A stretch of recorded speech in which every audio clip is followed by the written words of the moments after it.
to Sunlit Brushstrokes. Today we'll be sketching and painting these simple fall elements in watercolor pencil. We'll draw some rose hips and rose leaves, some tansy, and a stalk of grain. Join me in the studio today as we take time to enjoy these gorgeous colors and fall beauty that God has placed within this season. Let's go ahead and get started. I'm going to start actually, I think, with some rose hips. I thought that would be a lot of fun because we did wild roses in the summer, so why don't we do rose hips in the fall? So the rose hips can sometimes be a little bit oblong. Maybe they don't always have an oblong look, but I'm going to do these ones oblong. And kind of narrow down a little bit as they come to the branch that's holding them. Let's make everything join again right here. And then we'll do these special little leaves, which I guess would have been the sepal before, right? I'm not super good with my plant, my plant anatomy here, but I do like these. I think they add to the look of the rose hip. They make it look like it is a rose hip. And then let's do some branches. So maybe we'll make one coming, where can we put it? Sometimes when you're just drawing from your head, it's easy to mess up, but let's do rose leaves tend to be a little bit like when they grow where there's, okay, it's going to be hard to show it on here because I'm going to move them around. I'll just draw a quick branch here with some rose leaves. They tend to kind of have like a center one that comes off there, and then it they tend to be kind of evenly spaced, don't they, with roses? And then you can have another leaf here and one exactly on the opposite side. And again, I'm kind of doing a little bit of that almost like bumpy, just trying to be loose and not too precise as I do this. You really want to let yourself have a little bit of shakes to do these leaves, because otherwise they can almost look too perfect, and that's not how they look naturally, right? You could even do another set of leaves there, but you get the idea how they tend to be spaced out the way that they grow. So I want to see if I can achieve that with this one, even though I am kind of doing a little bit side profile here. So let's just see how we can do this. And you know, if it's not perfect, that's okay too, because the leaves are starting to fall off, right? So, okay, this is awkward behind there, but let's see. I think I'm gonna you can see I'm not getting it perfect the first time, and that's okay because I'm gonna be able to color over everything after with my pencil. So yes, I'm not worried that everything is a little bit not always on there. Just so the first time I can kind of course correct as I go, which is really nice with watercolor pencils that you can do that. You can do that with any pencil pretty much, right? But sometimes with paint, if you're just painting directly onto watercolor paper without any preliminary sketch, you can sometimes run into problems if you kind of don't, you can still fix things, but sometimes it can be a little bit more awkward. Is that okay? I don't know. It's very leafy looking, but we'll see. Maybe we can de-emphasize some of those leaves as we emphasize the rose hips. Let's go ahead and do, actually, you know what? I just want to throw a few more on here. Just, I don't know, for composition. Not necessary, but I'm going to be a little bit more, I think, less symmetrical here. I just feel like everything's a little bit too, there's a little too much symmetry in the top, and it's looking a little bit contrived. We can always, like I say, de-emphasize some of those, or don't paint them as dark later. Let's go ahead and color these leaves. I'm going to do a combination of this golden color, and I might throw a little bit of green in there just because maybe it's early fall, so sometimes there's a little bit of green still in here. Sometimes they can have a beautiful kind of a red tone too. So I'll just put this on as a little bit of a underpainting, if you will, onto some of them.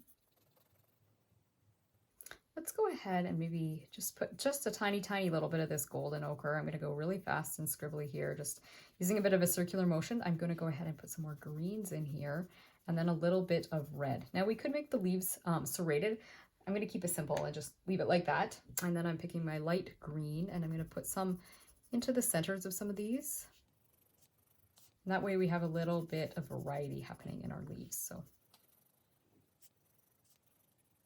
And then I'm going to grab a red color, and I'm going to keep things simple and pick a color that's a little bit more of a neutral or rusty red. I have a couple options here, and I'm going to use that just because it's going to save time compared to trying to create more of a rusty red. You can absolutely do that with a bright red and just dull it down with a little bit of purple, say, but I'm going to just go ahead and use this. Actually, let's grab our burnt sienna too and just get our branches done.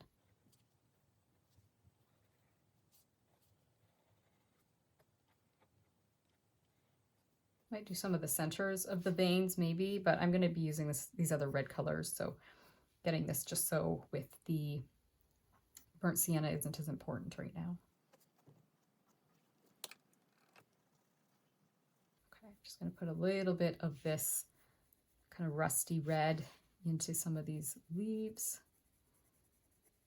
Even the burnt sienna would actually work okay for this.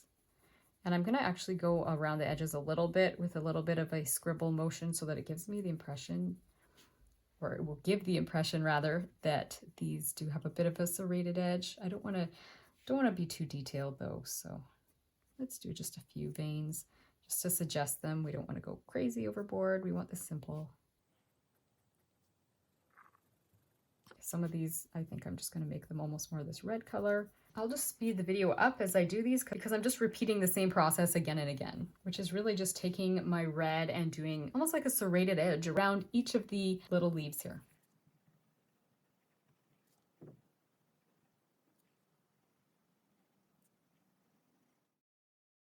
Sometimes adding extra veins for just a little bit of detail, sometimes not. Again, we don't want to have overly detailed leaves right here. Then I'm going to color these rose hips with this nice bright red. It's a little bit on the orangey side, and I'm going to create some shadows with my deeper red in a second.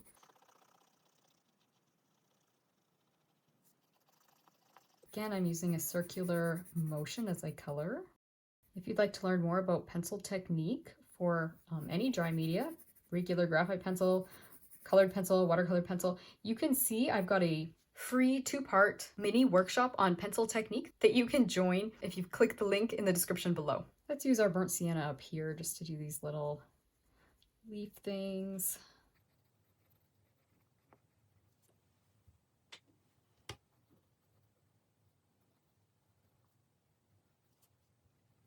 Then I'm going to grab a deeper, duller red and a purple, and I'm going to work into my shadows. So I'm going to make the shadow kind of on the underside of these. This is actually not as deep a red as it could be. You know what? I might grab a deeper red. Just a second. Let's use our dark magenta pink and add a little bit into this shadow section of each of these rose hips just to push that red a little bit more rich, or I should say push it into a little bit more of a rich red color. And then finally, I'm going to use a little bit of this red violet and do the very lowest kind of section here to create a little bit more shadow. You can see how that really adds life to it.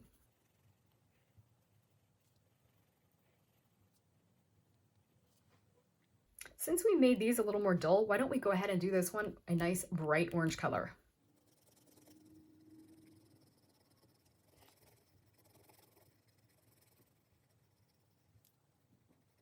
I'm just filling it in with a solid orange, and then if you want to, you can add some serrations as well with the way that you color it. But the serrated edges are up to you.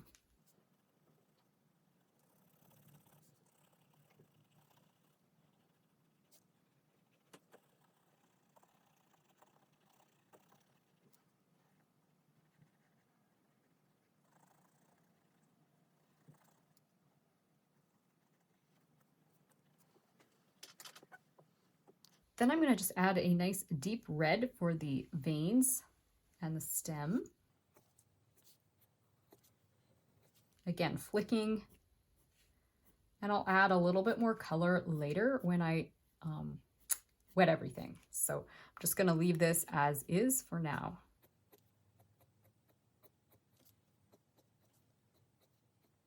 All right, this time I'm using light yellow ochre by Faber-Castell, and I'm going to do some tansy.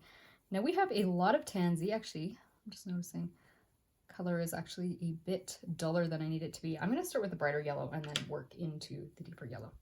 Anyways, we have a lot of this tansy growing in our yard, kind of towards late summer.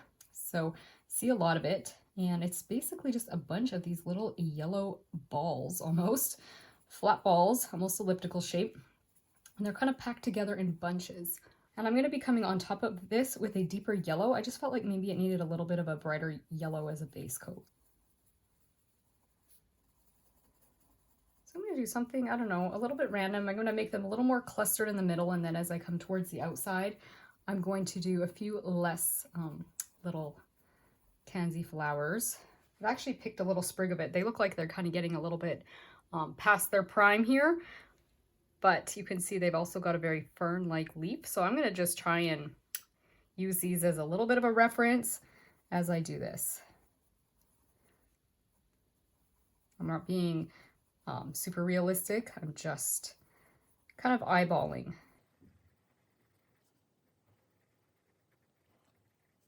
And as these little flowers are facing us, they're a little bit more round. And then of course, as they kind of move to the side, or we're looking more side profile at them, then they have a more of an elliptical look. Now I think what I'm going to do is use either my golden ochre or the yellow ochre light. Either one I think would work. And I'm just going over everything again and just kind of deepening the yellow so it's a little bit less vibrant. This dark color seemed a little bit too dull, although it works fine for fall. I just felt like I wanted just a little bit more of a vibrant undertone to this. So put the brighter on first, but you could definitely just skip that step and go straight to the dull colors. Let's use a bit of both of these yellows since I did pick up this one yellow to start with. They're actually almost the same. And I'm just doing sort of a circular motion and just coloring them in. I'm not worrying too much about fancy technique here. When I do the darker color, I am creating a little bit more of a curly texture, but nothing too intense. I might get a little bit more intensity with my texture if I add just a little bit of shadow color. So just going over everything just to deepen the color a little bit, get it a little bit more neutral and muted. I might even do a few of these with this darker color. Just felt like the whole thing was going to end up too dull if I did the whole thing with it. So let's do a few, almost like they're behind the other ones, using the deeper color. And just do partial shapes. You don't have to do like a full circle or a full ellipse. You're just gonna kind of fill in a few spots behind to just kind of make it look like it's a little bit more full. Optional, but it just adds to it.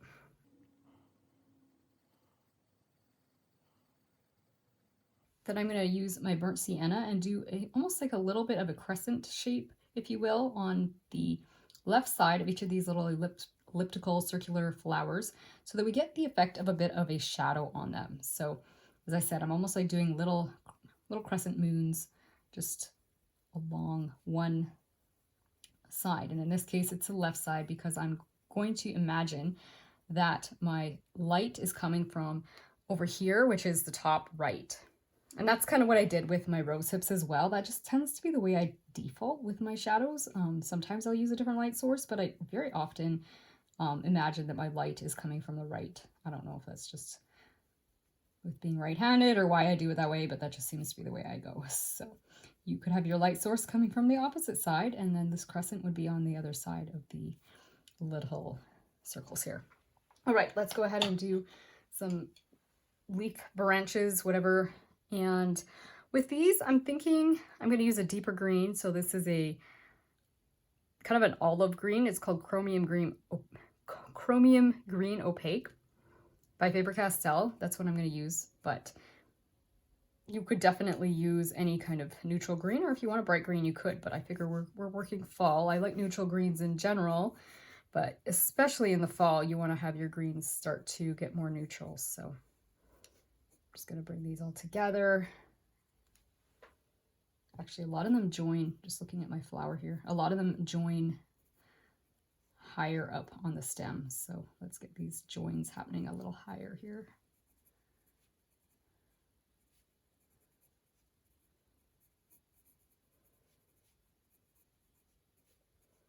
So I'm just really just making it like all of these attached to some of these main stems, and then we'll finally have one long stem here, and then we'll do a few of these little fern type leaves. They're very delicate and lacy. So I'm just gonna, what I'll do is I'll do some of these little branches coming off of them. they're not really branches, whatever, these little veins, I guess you could say, for the little leaves. And then I will do detail on them in a second. Again, I'm kind of doing that little bit of a flick, almost as if I'm doing a leaf without having the outside of the leaf drawn, right? Because I'm going to be creating the texture for all these tiny little leaf parts in a minute. Okay, this is what I'm going to do now. I'm going to come in and do a little bit of these, I don't know if you want to say they're like little scribbles, but just almost like teeny weeny little leaves on each of these.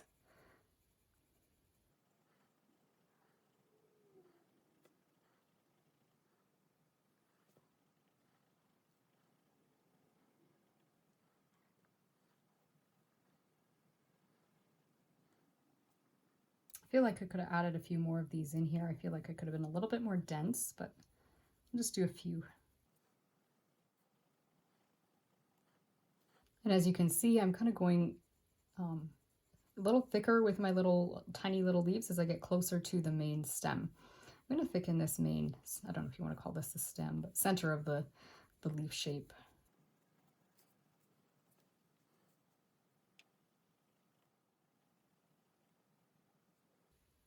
I notice things get a lot tinier. This is kind of a little bit broken, this branch, but you can see these tiny little things, these tiny little leaves, if you will. They get shorter as they come closer to the base of the stem. So I'm going to try and get that effect in a few places as well.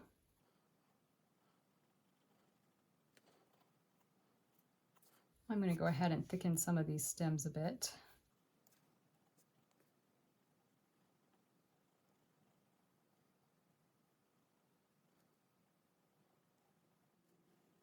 I'm just going to join them a little bit together.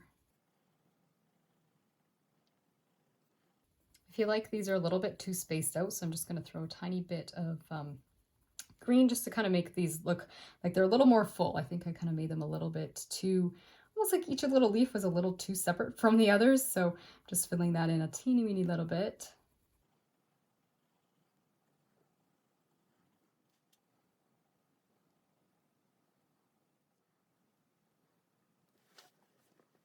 Not perfect, but that works.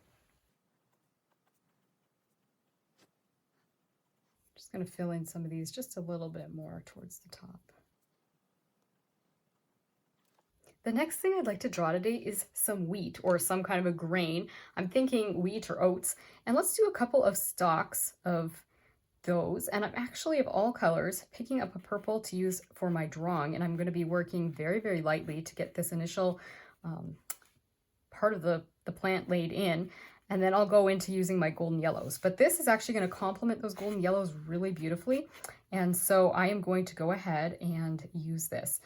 And what I'm going to do is, so I've got my main stalks here. I've got 3 stalks and one that's going to droop over, and then I'm going to go ahead and draw in these little kernels. So I'm going to kind of go something like this, kind of like almost like an upside down teardrop, if you will. And I'm going to do that all the way up the stem. And I'm overlapping so you can't see the bottom of the teardrop anymore. It's almost like you're just seeing these little triangular shapes now.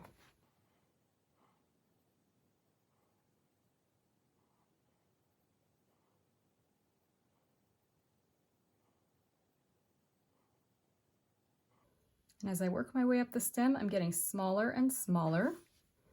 I'm going to actually make some of these poke out a little bit more. They're looking a little bit too contrived, so I'm just going to come to the side and just create a little bit more bulkiness to these, make them poke out the side a little bit more. And then I'm going to do the same thing over here, and this time I might do it so that maybe one of them is in the center rather than here. I was kind of, everything was almost like one on each side. I'm going to try and vary that up a little bit, so it'll be a slight little bit more complex, but not too much. And I'm going to do the exact same thing, but instead of groups of 2, I'm going to do 3.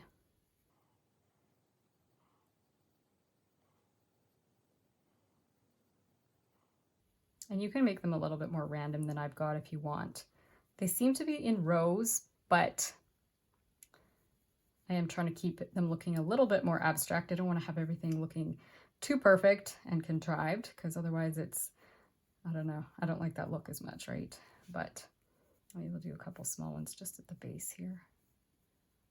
And then I'm going to be reversing that, okay, because this one I've got is it's tipped this way. So I'm going to reverse that effect and start at the top here and do the same thing. This time I'm going to try and be a little bit more random, have them a little bit more, I don't know, almost like overlapped a little bit like this.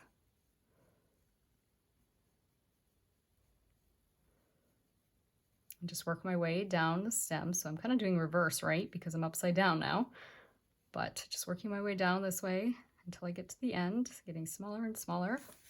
And then I'm going to do a few blades. They're going to look like blades of grass. So I'm going to do the same. Whoops, I went a little bit goofy there, but just kind of create a few blades of grass. Maybe make this one doing the same thing as this is doing here.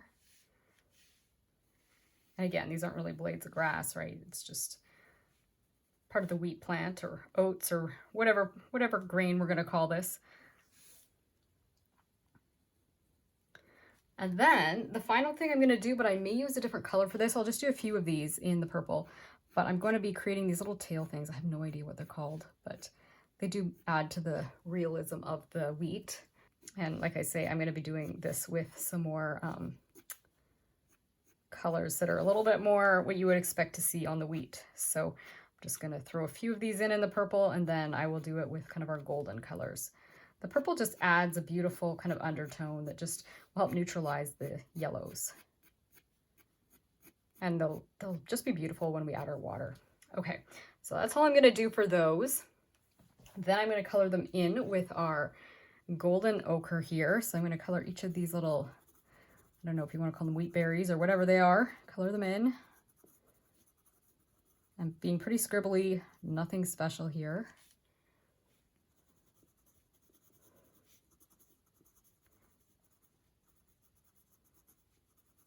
I'm not even filling them in 100% completely because again, we're going to be blending things with water, so it doesn't really matter as much if we're just perfect. And then we'll do the stalks here.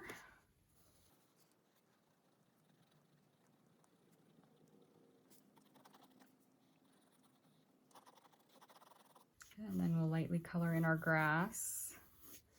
And I'm using longer strokes for this, but it doesn't really matter because again, I'm going to be getting things smoothed out with the water, but I'm taking some longer strokes for those just because I do like to work in the direction of the way the plant grows.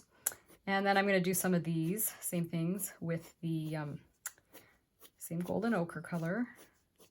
Don't want to overdo, but this is definitely what adds life to our wheat and it makes it look more realistic. And you don't have to have everything just perfect because again, we're trying to keep things kind of natural and organic looking. So you can just kind of flick and let these just kind of randomly grow from the stalk here. I'm just going to fill in the center of this a little bit. It feels like it's a little bit too airy. And then finally on the left side of everything, I'm going to keep with my same light source. So on my left side is where I'm going to do the shadow. So I'm just kind of adding shadow to each of these little berries, if you will, or where the husks are. I really don't know what to call them, but I'm just adding a little bit shadow to the left side of each one. So I'm just going over that really quickly, not doing anything too special. I just want to create more shadow. And on the left side of the plant in general can be where you have more of your darkness than on your right side. So I'm going to do it to each of these little berries, but I'm not going to, and again, I'm calling them wheat berries, assuming that's what they are once they're harvested. But whatever you want to call them, kernels. And then I'm going to do that over here. But again, remember, we're upside down, so don't let that confuse you.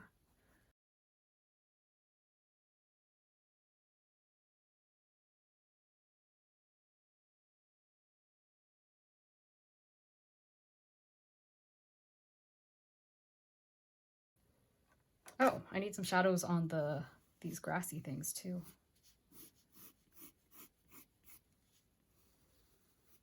So again, on the left side, you can shadow it a little bit where they overlap.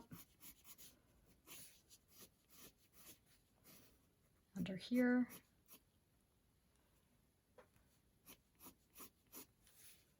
And on the left.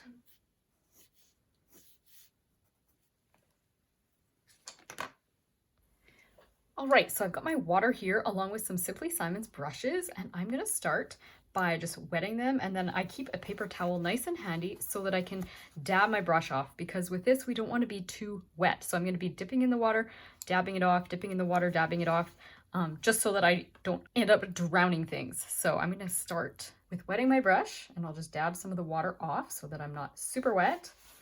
And then I'm going to go in here, and the lightest area is where I like to start. So I'm just going to go in here and wet my lightest section, and then I'm going to work my way into the dark section. And then leave it alone. I'm going to actually pick up my smaller brush. I'll use the number 6 this time, and just repeat the same thing. Wet the lighter section and then work into the dark section, and just smooth things out a little bit. I think I made that a little oblong looking. And then again, leave it alone.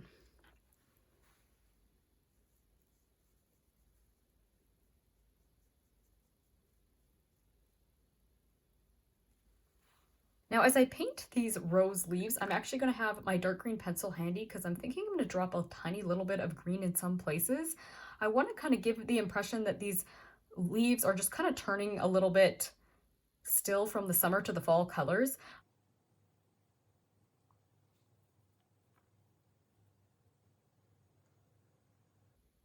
All right, so I'm going to just drop a little bit of green into these shapes. I'm going to dab some of my paint and water off of my brush for a quick sec.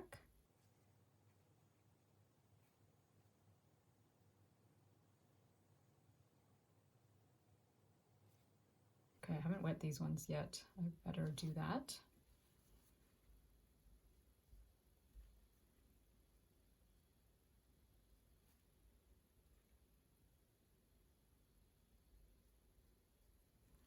There we go, and you can kind of just see that green mingling in with the brown colors, and it just gives it just a little bit of that feel that summer is just kind of coming to a close and fall is beginning. You could also have chosen to actually just color in a little bit more of the greens into this with your pencil beforehand, but since I didn't, I'm going to do it this way. But you can absolutely just color a little bit with your green, like as in, I usually don't recommend using a wet pencil, but I'll just do it for this time, for the sake of time. You could just go ahead and throw some of that dark green into your branches or your leaves, and then go ahead and wet them. And that might be the easier solution, but as I said, I'm doing a little bit of like just pulling the paint off of my brush.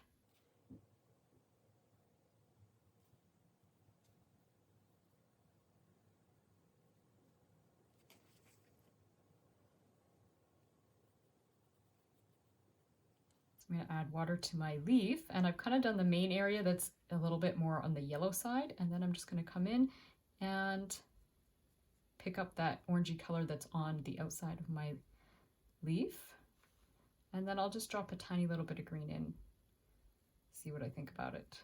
I'm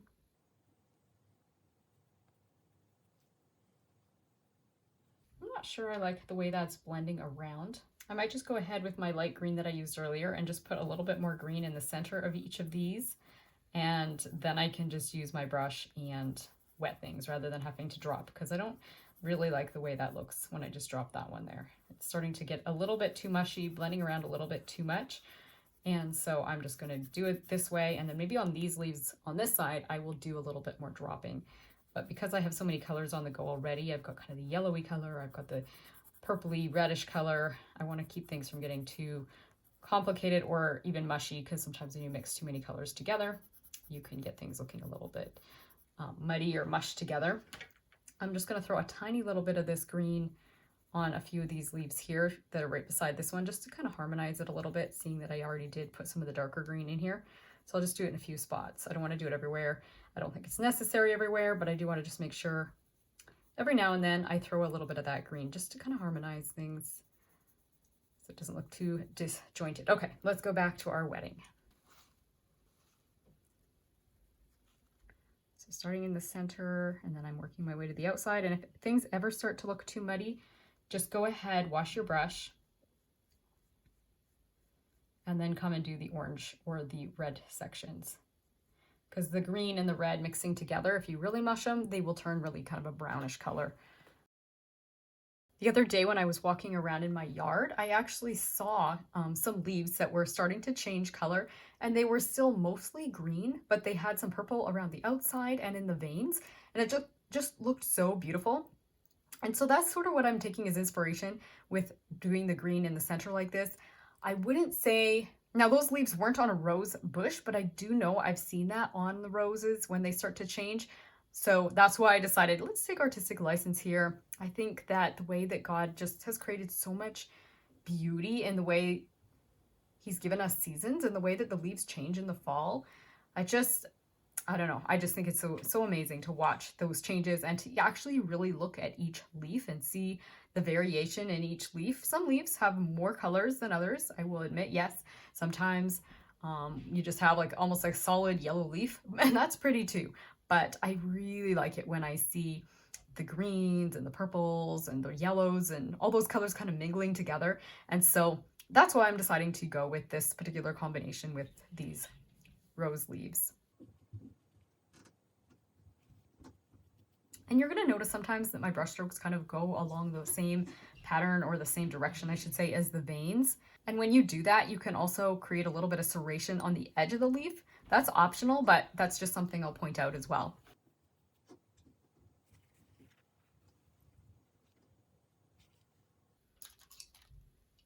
Realized I'm kind of missing a little bit of a branch here. Again, I'm not too crazy about adding pencil when things are wet, but I just did that really quick so that I got that on there. It was just a very tiny shape. Sometimes really tiny shapes you can get away with that. I just am cautious when I do that sort of thing. All right, let's move on to this one. And this time I might throw a little bit of the purple color into my leaves, maybe kind of on the outside edge. Again, optional. I'll show you what I'm going to do in a second. So I'm kind of trying to fill in this orange area. And again, I'm stroking kind of in the direction the veins run anyways. And I'm going to grab my pencil. This is a purpley red color, and I'm just going to drop it kind of on the outside and let things kind of get a little bit of a wet on wet effect.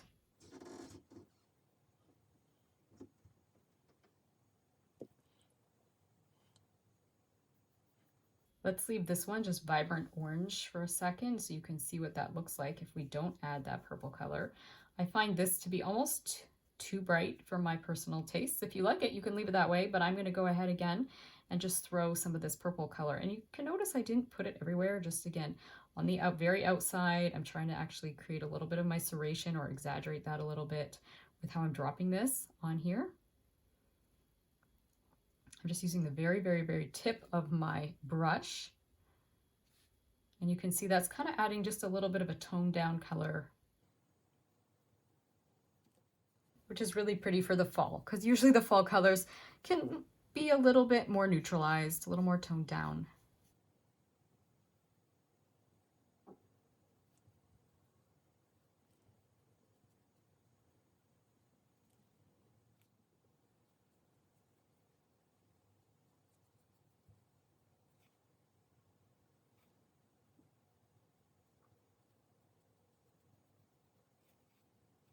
Again, once you start to get a lot of that pigment, the darker pigment on your brush, make sure you wash it.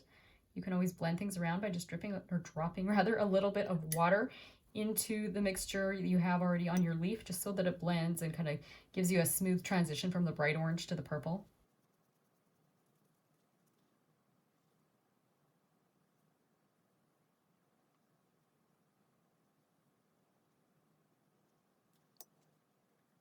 Again, dropping in a little bit of water just so that things move around. I'd rather add a little bit of water and let the water make things move and the paint move around, rather than to use my brush too much. If I massage things too much with the brush, that's where I can end up with mud. So it's better to let a little bit more water into your leaf and just let things move around with the water. For my tansy, I want to be quite dry. So I'm going to dry my brush off more on my paper towel. And I want just enough water on here to let these little yellow flowers blend. So I'm going to go into one, and I'm kind of just using a little bit of a jumping motion or bouncy motion with my brush. So it's like a little bit of dotting almost. I don't know how you would describe it, but it's a little bit of this kind of like bounce kind of motion. And I'm just going into each of these, just letting it bounce around, or I should say letting my brush bounce around as I blend these out. So I'm not using a stroke. I'm using more like lots of little tiny strokes or flicks. And once I start feeling like my brush is getting saturated, I'll dip it in the water, wash it off, dry it off, and then come back in and just keep doing this. Again, I'm doing a lot of little bounces with my brush.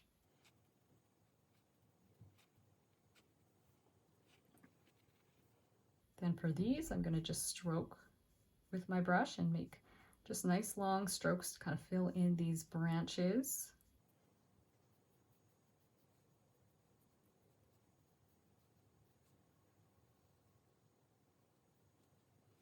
And then with these leaves, I'm going to kind of just go and try and do each one. And so again, I'm doing like little bounces with my brush, but I'm trying to kind of just stroke each tiny little leaf really quickly. Just get some water on there.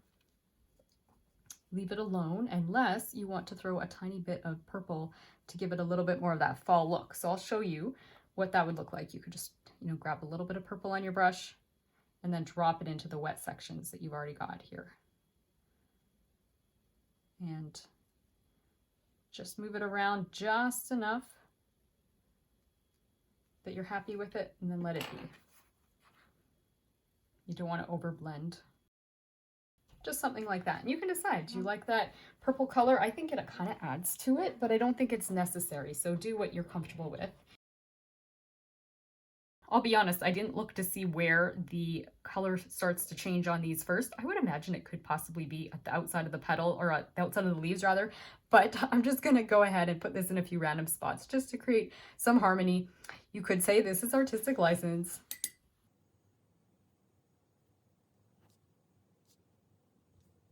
I might drop a little purple into the stems too. Again, it's kind of just optional, but I think it kind of adds just a little touch of something. And for my stalk of grain, I'm going to just take some nice long strokes and fill this in. So I'm kind of thinking about starting almost more on the light side in some ways as I, apply my brush to the paper. But then I want to definitely blend in the shadow side as well. Again, wash my brush and do the next one. And you can use your brush to create a nice sharp or long kind of pointy end to your leaf by just reducing the pressure as you come to the end of that leaf or blade of grass or whatever you want to call it. And as you lighten off your pressure, you'll be able to get a nice sharp point.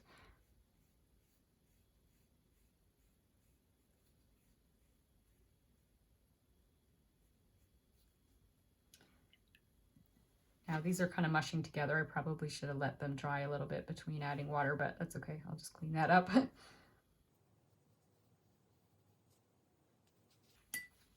Now for these, I'm going to just go through and just quickly go like this to each of the little kernels, if you will, or little wheat berries, whatever they are, and just basically take a stroke with my wet brush on each of them. And then I'm just going to give it a minute to dry, and then I'll come back in and do those little tiny wispy things. So let's go over here and do the same thing. I'm actually fairly wet. My brush, I should say, is fairly wet. But I am not massaging things too much. I'm just kind of touching it and moving on. And that's how I'm able to maintain the shadows and the lights of each of those little pieces. And then I'll come back in, as I said, after and do the fine details. So we'll just give that a quick minute to dry. All right, so I used the hair dryer and dried that quick, and now I'm going to come in again with a damp brush. I don't want to be too wet, and I'm just going to kind of flick each of these little, little spindly things on the grain. And sometimes I'm dragging a little bit of color out of the wheat berries. I don't quite like that one that just kind of happened there, but that's okay. I'm going to come through here and add a few more, and if I feel like I need maybe a few here just to kind of balance that weird look off, I can just grab one of my pencils and just take a little bit of the pigment off of it and just kind of add a few, almost like paint it on, just because, like I say, I feel like something looks a little goofy there. I'm going to see if I can kind of fix it by adding some around it. If worse came to worse, I could try and wash it out, but that's sometimes harder. So let's just see if we can just throw a few more on. You could also draw a few more on if you feel more confident doing it with your pencil than your brush. Absolutely, you could draw them on, especially when it's dry. It's okay. I'm not crazy about that. That looks a little bit weird, but that's okay. I'm just going to leave it. I could try and lift it a little bit like this by coming in with a cleaner brush and try and lift it out. Sometimes I wait and do that when it's dry. Let's just see if I can do a little bit while it's wet. I think even just doing that's helping.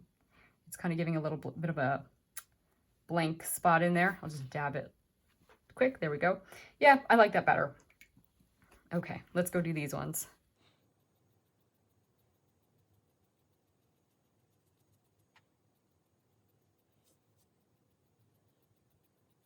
I'm not washing my brush between these because everything's so light at this point. I don't feel like I'm getting too much mud, but if you found that you were getting things looking more streaky or dark than you want them to, definitely wash your brush. So when you want to add some final touches, you'll want to wait till everything is dry, but then if you want, you can grab yourself a pencil and add in any details you might have lost. So if you feel like you lost too many of the little veins on your rose leaves, you can just come in and just redraw them. And you can decide after that, do you want to wet your little veins or just leave them dry? You can see either of them is working. You could even use a regular colored pencil for this. There's no reason you couldn't. I prefer to use the watercolor pencil because I'm going to have the option then of blending it if I want to.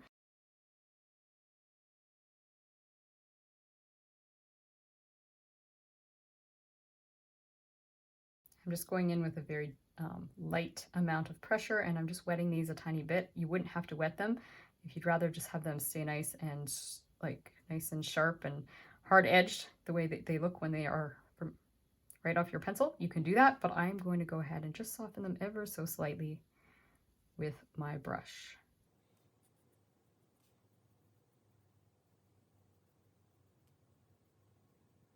I don't think I mind the veins on this one. I've lost them a little bit, but I think overall I'm happy with them. I'm going to go down here though and just throw a tiny little bit more shadow onto the shadow side of my little flowers here. So I'm just picking up a slightly darker color of this orange. This is actually called Terracotta in the Faber-Castell brand. Just putting a little bit more on the lower left side, again, kind of the crescent moon shape.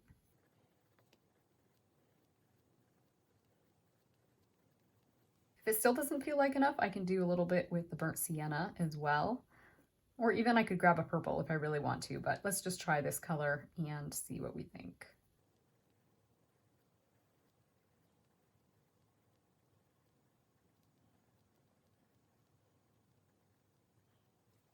And again, you can leave it the way it is, or just come in here and it will intensify when you just add that tiny little bit of water. And I'm just kind of coming in that, again, just wetting the crescent shapes this time. If you feel like you need to kind of blend it out by going into the yellows, you can, but I'm just going and just quickly wetting my little crescents, and I think I'm going to call that good. Last of all, this is optional, but I feel like my center stalk of grain is a little bit anemic, so I'm just coming in here quickly with a little bit more color. Again, totally optional, just kind of deepening the things I did before. So I've got my golden ochre and my burnt sienna.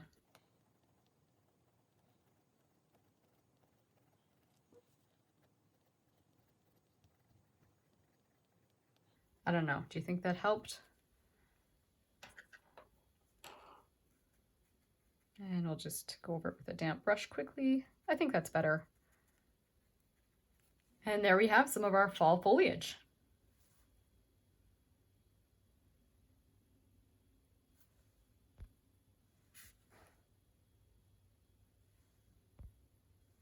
If you enjoyed this video, stay tuned because I've got some more fall videos coming out using watercolor pencil. In the meantime, I hope this tutorial has brought a little taste of God's beauty and peace into your everyday life and that it's inspired you to continue enjoying your own creative journey. See you again soon. Bye!